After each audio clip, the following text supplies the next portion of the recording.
Shalom. Salam kenal. Nama saya Peter Januar Angga Putra, nama panjang saya. Saya baru usia 28 tahun, Saudara, jadi jangan terlalu panggilnya yang benar ya. Nama saya Peter dan saya kesini sama istri saya, namanya Trivena, dan kami baru punya anak umur 4 bulan. Benar ya? Iya, benar ya. Saya takut lupa kok. Lanjut jalan 5 bulan, minggu depan 5 bulan gitu ya, namanya River gitu. Jadi saya kesini bareng anak saya, maafkan tadi agak telat karena ternyata lupa jamnya, ternyata jam 4 ya. Jadi, tapi untung keburu. Salam kenal saudara, salam kenal. Sekarang saya melayani penuh waktu di CLCC, di PVJ, Bandung. Saya sebagai kepala bidang musik, juga ada di intergenerasi, youth, college, SMP, SMA di situ juga. Tapi sebenarnya mainnya saya banyak di worship team. Begitu saudara. Ya kita sama-sama belajar firman Tuhan hari ini, sore ini saudara. Mari kita berdoa terlebih dahulu, saya akan berdoa kembali untuk kita menerima firman sore hari ini. Kami bersyukur Tuhan, kami buka hati kami buka pikiran kami, biar Roh Kudus yang berbicara. Bukan karena bagusnya hamba-Mu ini menyampaikan firman, bukan karena dibungkus dengan yang sangat luar biasa Tuhan, tapi karena Holy Spirit yang terus berbicara buat setiap hati kami. Kami buka hati kami, bahkan kami buka pikiran kami Tuhan, supaya Engkau sendiri yang berbicara Tuhan. Karena percuma Tuhan, kalau Roh Kudus tidak berbicara sore hari ini semuanya percuma. Dan kami mau buka lebar hati kami Tuhan, untuk kami boleh ditanami firman-Mu. Terima kasih Tuhan, penuhi ruang ini dengan kuasa Roh Kudus-Mu, dalam nama Tuhan Yesus. Amin. Amin, amin. Saudara, hari ini saya akan membawakan khotbah berjudul The Journey, saudara. The Journey. Saudara percaya bahwa setiap kita, waktu kita mengalami kehidupan, saya tuh sebenarnya kehidupan saya terhitungnya cepat saudara. Karena saya dari S1 saya ikut teologi, lalu saya tiba-tiba S2, lalu tiba-tiba Tuhan izinkan menikah, lalu Tuhan izinkan lagi punya anak. Rasanya kayaknya saya tuh cepat banget gitu saudara, hidup saya tuh.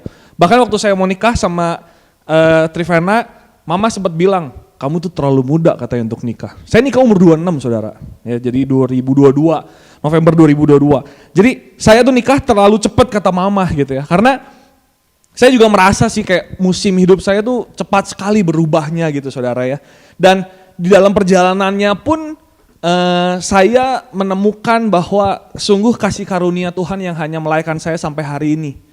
Saudara percaya nggak percaya, saya dari S1, S2, tapi baru saya benar-benar mengalami yang namanya kasih karunia, yang baru saya mengalami bahwa Tuhan itu sangat baik buat saya, baru 2022 saudara. Ya, jadi saya selama 6 tahun kuliah, itu saya juga bingung belajar apa saudara ya. Tapi di saat Tuhan yang sudah menyentuh hati kita saudara ya, kita nggak bisa mengelak lagi.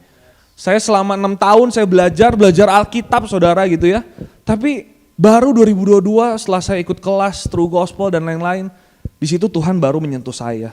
Saudara, ketika perjalanannya saya pun menyadari bahwa saya sebenarnya cenderung manusia ini mengandalkan yang kelihatan saudara. Benar atau benar saudara? Kita ini cenderung mengandalkan diri sendiri atau mengandalkan manusia lain saudara. Karena Tuhan itu gak kelihatan saudara, setuju sama saya ya? Ada yang bisa lihat Tuhan hari ini saudara? Serem saudara kalau ada yang bisa lihat ya. Tapi manusia itu selalu mengandalkan yang kelihatan, manusia. Saya mengandalkan ayah saya waktu itu sebelum beliau meninggal. Saya benar-benar dekat sama ayah saya yang menuntun semuanya. Saya dari SD, SMP, mau SMA, mau kuliah apa, semuanya disediakan sama papa saya. Tapi 2018, Tuhan panggil papa pulang, dan saya kehilangan, seolah-olah saya kehilangan pegangan hidup gitu saudara ya. Karena saya nggak ngerti harus kemana. Dulu saya KTP dibikinin papa saya saudara. Ayo katanya ikut ke kelurahan, kecamatan. Sampai segitunya loh saudara.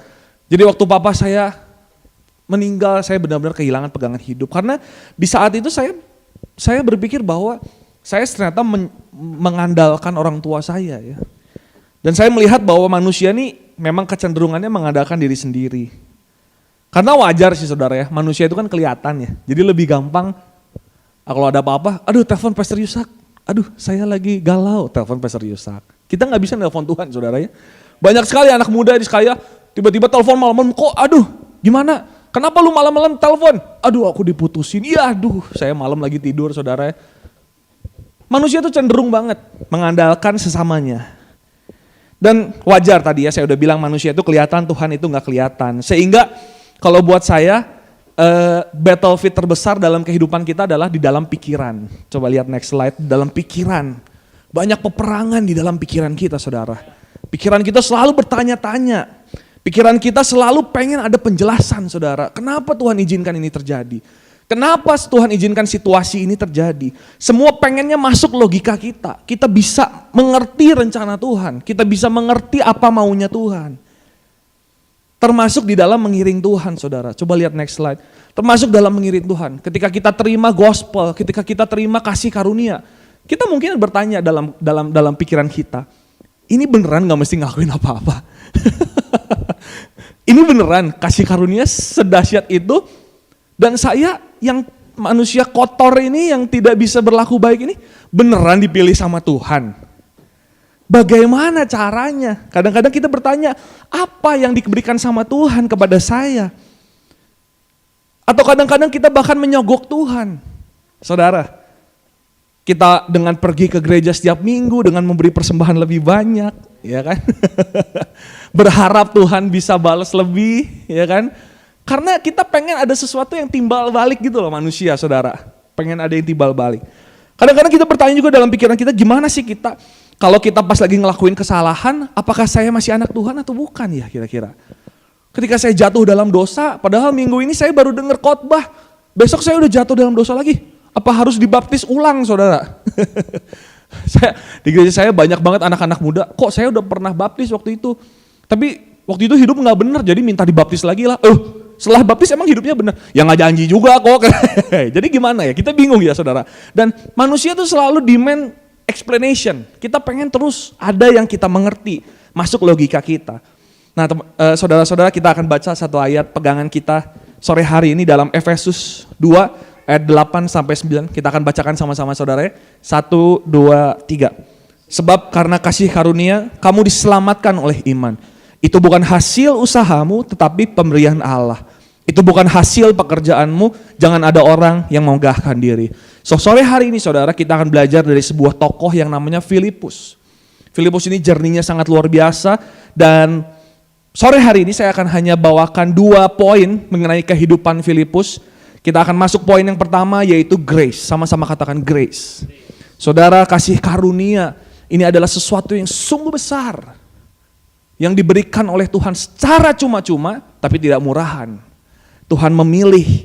Saudara, di dalam Yohanes 1 ayat 43 sampai 45, ini out of nowhere, Tuhan tiba-tiba, Alkitab mencatatkan bahwa keesokan harinya Yesus memutuskan untuk berangkat ke Galilea, out of nowhere. Kalau saudara baca ayat 42 sampai ke atasnya, itu Yesus lagi pelayanan di mana? Tiba-tiba dia ada kepikiran, memutuskan untuk berangkat ke Galilea, dan bertemu dengan Filipus dan berkata kepadanya, ikutlah aku. Filipus itu berasal dari Betsaida, kota Andreas dan Petrus. Filipus bertemu dengan Nathanael, berkata kepadanya, kami telah menemukan dia yang disebut oleh Musa dalam kitab Taurat dan oleh para nabi, yaitu Yesus, anak Yusuf dari Nazaret. Saudara, namanya grace, itu Tuhan yang punya kedaulatan. Saudara, namanya grace, itu Tuhan yang milih. Sekehendak Tuhan aja. Dia sengaja tiba-tiba out of nowhere datang ke Galilea untuk bertemu dengan Filipus. Saya sempat bingung juga. Ini ada rutenya atau gimana ya Tuhan kan? Mungkin ada rute pelayanannya, abis dari sini ke Semarang ya kan saudara. Jogja, Jawa Tengah dulu, mungkin nanti Jawa Timur. Enggak saudara, tiba-tiba beliau nih ke Galilea out of nowhere. Saudara-saudara, grace itu sesuatu yang kita unexpected. Tiba-tiba Filipus dipilih oleh Tuhan jadi salah satu muridnya Tuhan. Jadi inner circle-nya Tuhan. Saudara, grace itu sesuatu yang tidak layak kita terima, tapi Tuhan berikan pada kita. Saudara, ada sebuah sebutan namanya unconditional election. Nah, ini adalah pemilihan Tuhan yang unconditional.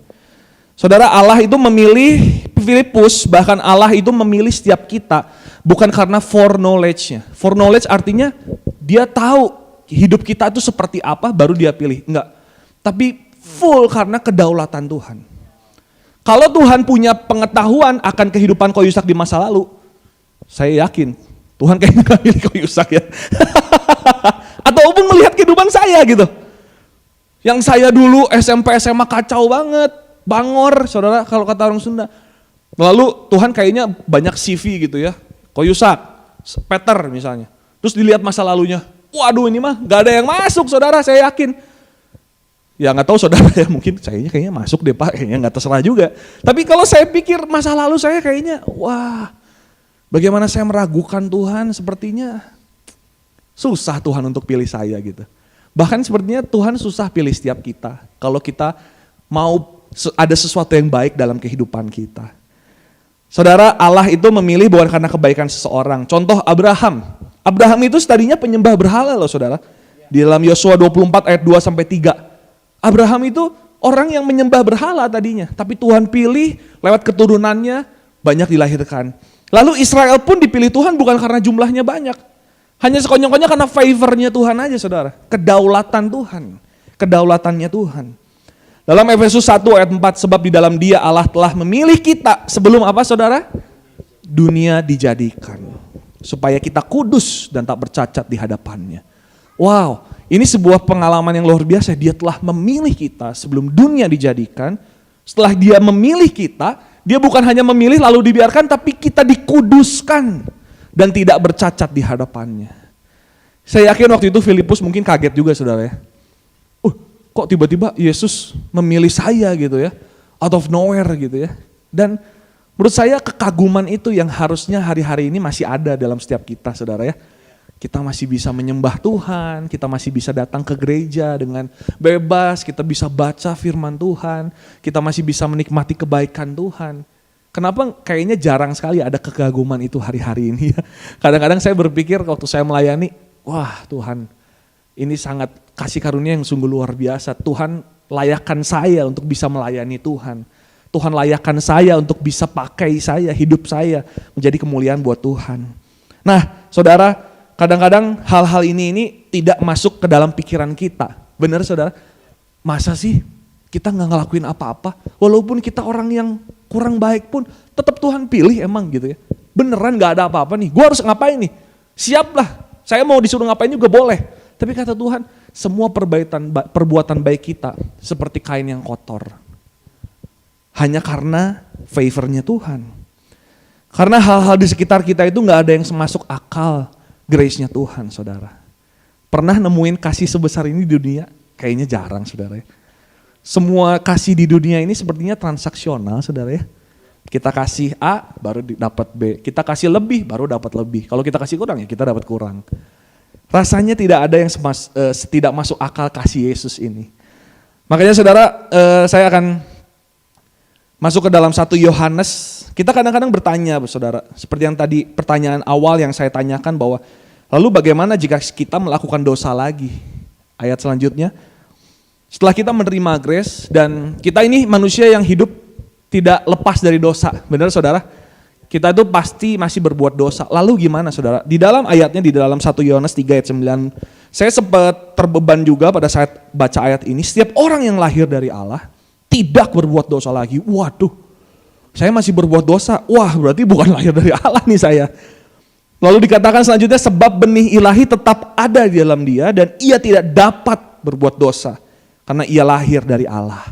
Nah, saudara, saya akan menjelaskan sedikit bahwa di dalam kata-kata tidak berbuat dosa lagi itu, di dalam bahasa Inggrisnya itu terkandung kata practice of sinning. Terus atau tetap melakukan dosa. Dan juga di dalam kalimat berikutnya, di dalam tidak dapat berbuat dosa lagi, keep on sinning. Ya, terus menerus berbuat dosa. Saudara tahu bedanya melakukan dosa dan hidup di dalam dosa? Melakukan itu sekali-sekali saudara, sekali-sekali juga jadi toleransi ya. Melakukan dosa itu kita nggak sengaja dan itu memang wajar kita sebagai manusia saudara. Tapi hidup di dalam dosa artinya kita terus-menerus melakukan dosa tanpa mengindahkan alarmnya Tuhan. Roh Kudus udah kasih tahu nih, salah, nggak apa-apa sekali lah. Nah kita terus-menerus berbuat dosa. Seperti babi saudara, babi itu senangnya hidup di lumpur. Udah dimandiin pakai sabun apapun saudara ya. Senangnya balik ke lumpur lagi saudara. Tapi kalau domba nggak senang dia kotor-kotor. Kalau domba dia udah bersih, dia tuh jijian orangnya saudara. Domba itu jijian, saya baru tahu ternyata karakter domba itu jijian saudara. Tapi kalau babi dia senang yang kotor. Nah, kita pilih, kita yang mana saudara? Pada saat kita melakukan dosa, pada saat kita sudah menerima kasih karunia, Tuhan tuh tetap status kita adalah anak Allah. Tapi bedanya itu tadi, hidup di dalam dosa atau kita melakukan dosa. Hidup dalam dosa atau melakukan dosa. Nah, saudara, ketika kita menerima grace, boleh selanjutnya, kita yang perlu kita lakukan adalah merendahkan pikiran kita dan merendahkan hati kita. Cukup itu aja saudara. Jangan terlalu banyak pertanyaan saudara. Hari-hari ini Gen Z di gereja saya sangat luar biasa pertanyaan-pertanyaannya saudara. Pertanyaan mengenai Alkitab itu sungguh kritis. Terus nanya hal-hal yang gak penting saudara. Misalnya Dewa Zeus itu memang ada ya. Waduh kata saya tahu Zeus dari game doang saudara itu. Kok dia ternyata ada mitos Yunani kok katanya. Waduh, mereka sangat kritis loh saudara, serius. Pada saat waktu saya bacakan firman dan lain-lain, pulang mereka nanya, kok maksud Koko ini emang apa sih? Ini sesuai Alkitab nggak kayak gini? Saudara, saya ditegur sama anak SMP saudara. Ya saya nggak apa-apa juga sih, cuman saya melihat bahwa patternnya generasi sekarang tuh begitu saudara. Mulai bertanya banyak, ya, dan dia nggak terima secara mentah-mentah. Mereka harus masuk logiknya mereka gitu ya. Dan mungkin hati yang seperti ini yang jarang ada sekarang ya. Yang ketika menerima grace dia bilang thank you Jesus, thank you God. Siapakah aku ini Tuhan? Kok Tuhan pilih?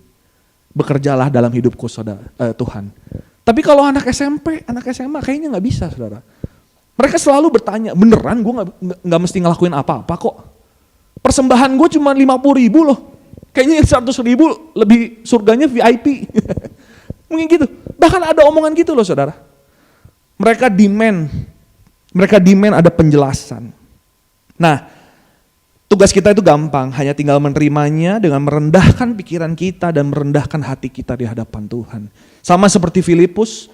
Filipus pun akhirnya menerima kasih karunia dari Tuhan.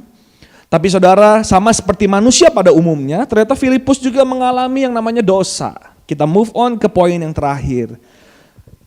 Poin yang terakhir adalah disbelief.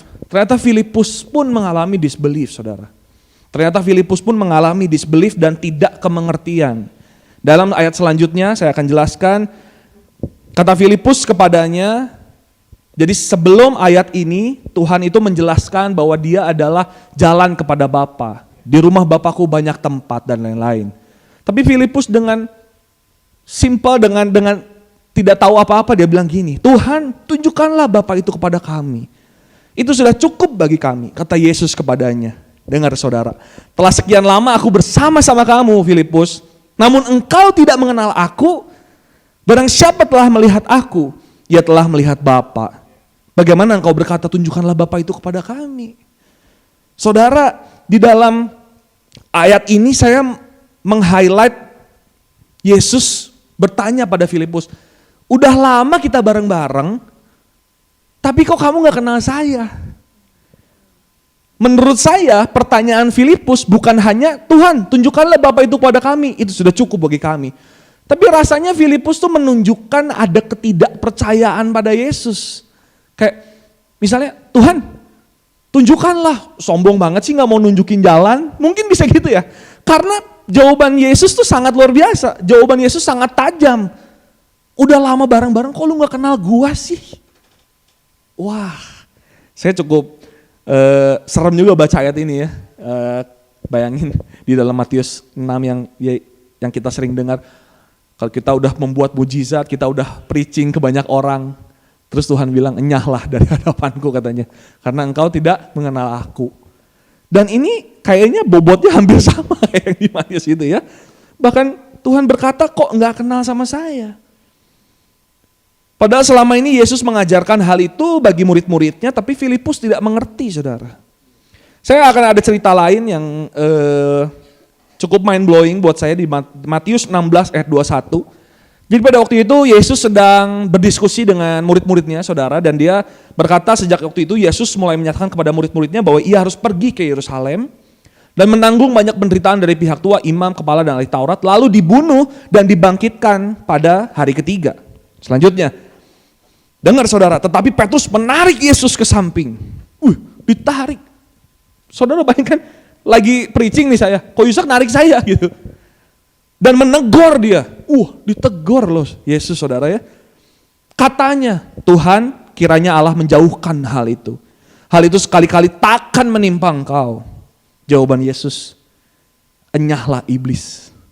Engkau suatu batu sandungan bagiku. Sebab engkau bukan memikirkan apa yang dipikirkan Allah, melainkan apa yang dipikirkan manusia. Dalam bahasa Inggrisnya dikatakan, you are not seeing from God's point of view, but from human's point of view. Wow, saudara, niat Petrus baik nggak? Baik, jujur, ini Petrus bahasa Inggrisnya Peter ya, kebetulan saya nih. Saya juga mungkin kalau di situ, saudara misalnya kalau Yusak datang ke sini, mengumumkan jemaat JCC, saya hari Rebo mau ke Semarang, di sana saya akan disiksa. Luar biasa, hari Sabtu saya meninggal. Lalu hari Selasa saya bangkit lagi. Kalau Cifang-Fang gak narik, itu aneh istrinya berarti ya. Pasti narik ya, kamu sembarangan ya kan. Ini dari setan ya, jangan-jangan bisa gitu ya. Tapi saudara, kita lihat di sini bahwa Petrus tadinya niatnya baik saudara. Padahal di ayat 15 saudara, kalau saudara lihat, Tuhan itu berkata pada murid-muridnya, menurut engkau siapa aku? Petrus itu ngejawab apa? Engkau adalah Mesias. Baru ayat sebelumnya, Petrus tuh sangat percaya pada Tuhan bahwa dia Mesias. Tapi di ayat selanjutnya, Tuhan bilang, enyahlah iblis, kau suatu batu sandungan bagiku. Saudara, dalam ayat ini kita tahu bahwa tujuan Tuhan itu adalah satu, turun ke dunia, mati di kayu salib, menebus dosa umat manusia. Tapi karena Petrus ingin menghalanginya, jadi buat point of view-nya Tuhan, dia adalah menghalangi rencana Tuhan. Padahal dia tahu bahwa dia harus mati dan bangkit di hari yang ketiga. Tapi karena Petrus menghalangi rencana Tuhan, maka itu Tuhan agak keras di sini. Karena dia tahu bahwa kadang-kadang kita itu se-fragile itu loh saudara. Kita berpikir yang kita seneng aja. Kita berpikir yang kita mau aja saudara, manusia. Tapi kita gak pernah lihat dari point of view-nya Tuhan. Wajar saudara, kita itu manusia mengalami disbelief. Wajar misalnya ya kita dapat cerita ini, itu semua manusia pasti mengalaminya saudara. Maka dari itu dalam Filipi 2 ayat yang kelima, itu dibilang seperti ini. Hendaklah kamu dalam hidupmu bersama, kita baca sama-sama saudara, 1, 2, 3. Belum ada selanjutnya. Nah, 1, 2, 3, menaruh pikiran dan perasaan. Bukan cuma pikiran loh saudara, perasaan kita taruh di dalam Tuhan. Apa yang Tuhan sedang rasakan hari-hari ini. Pikiran kita. Dan ayat ini menunjukkan memang sebenarnya manusia itu paling fragile di dalam pikiran ya saudara ya.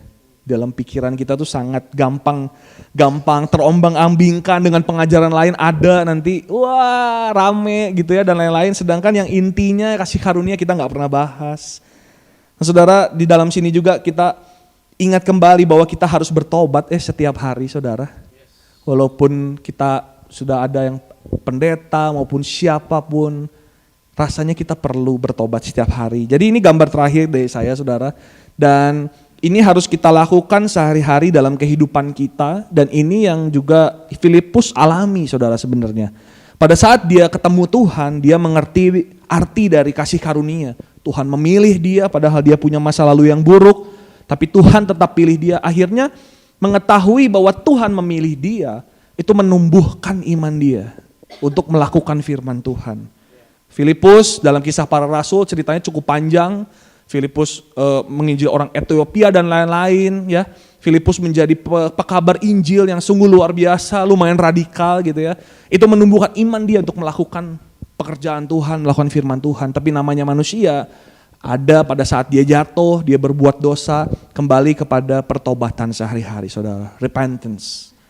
Nanti setelah dari repentance, kita berdoa Tuhan, aku sungguh bertobat dari kelakuan-kelakuanku. Aku bersyukur karena Tuhan pilih aku. Kembali lagi ke means of grace saudara. Setelah dari means of grace nanti tumbuh lagi iman saudara. Tumbuh lagi iman untuk melakukan kehendak Tuhan. Tumbuh lagi iman untuk melakukan firman Tuhan. Namanya manusia, nanti ada jatuhnya lagi saudara. Kita bertobat lagi. Kita bertobat lagi. Lalu kita menemukan lagi apa itu kasih karunia dalam hidup kita. Maka dari itu kehidupan kita akan terus diubahkan oleh kasih karunia. Hidup kita ditransformasi.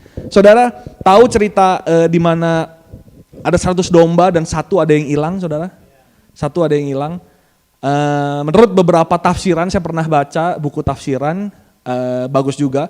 Kenapa sampai sebegitunya Tuhan nyari yang satu? Padahal kita tahu bahwa mungkin jawaban umumnya ya karena memang Tuhan mencari jiwa dan lain-lain.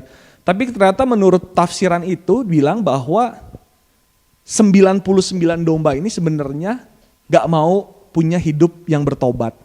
Tapi satu ini bertobat, pengen bertobat setiap hari. Makanya Tuhan sampai cari. Makanya saudara kalau tahu lagu Reckless Love yang Cory Asbury,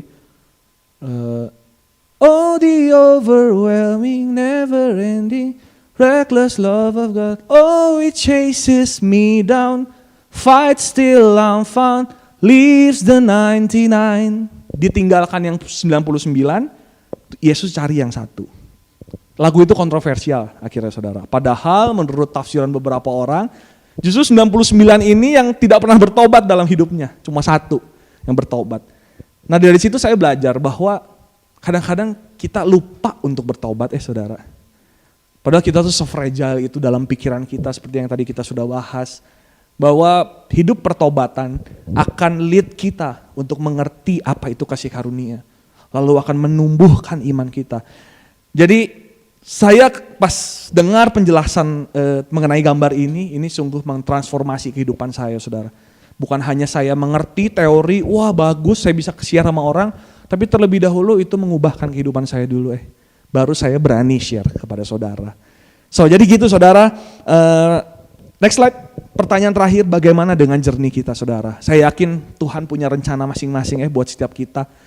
Kita ada downfall pada waktu kita lagi di bawah, pada waktu kita lagi di atas. Saya yakin kita punya jernih masing-masing. Tapi ini satu yang harus kita tetap lakukan. Selanjutnya, kita pandang dan terima salib Tuhan hari ini. Mari saudara, sore hari ini saya encourage setiap kita, kalau kita belum sepenuhnya mengerti kasih karunia atau belum sepenuhnya mengalami kasih karunia, well gak ada juga sih 100% orang bisa mengalami kasih karunia, wah luar biasa, enggak. Everyday proses, setiap hari kita proses. Saya yakin ketika Koyusak, Cifangfang juga dalam pelayanan dibukakan hal-hal baru, terus belajar. Iya ya baru tahu. Seperti saya saudara, saya sudah 6 tahun belajar Alkitab, baru tahu arti kasih karunia 2022 saudara. Saya kuliah tahun 2013, jadi perlu waktu yang sungguh panjang. Dan ini belum finish juga saudara. Nanti setelah ini saya keluar dari sini, saya punya anak saya udah besar, saya belajar lagi kasih karunia. Wow, sungguh luar biasa ya Tuhan pilih saya. Tapi ada satu titik di mana saya meragukan Tuhan lagi. Ada satu titik lagi saya harus bertobat. Ketika saya bertobat, saya temuin lagi Tuhan begitu sayang sama saya. Menumbuhkan iman saya dan terus berputar. Jadi begitu saudara, dan firman saya sudah selesai sore hari ini. Mari kita bangkit berdiri saudara.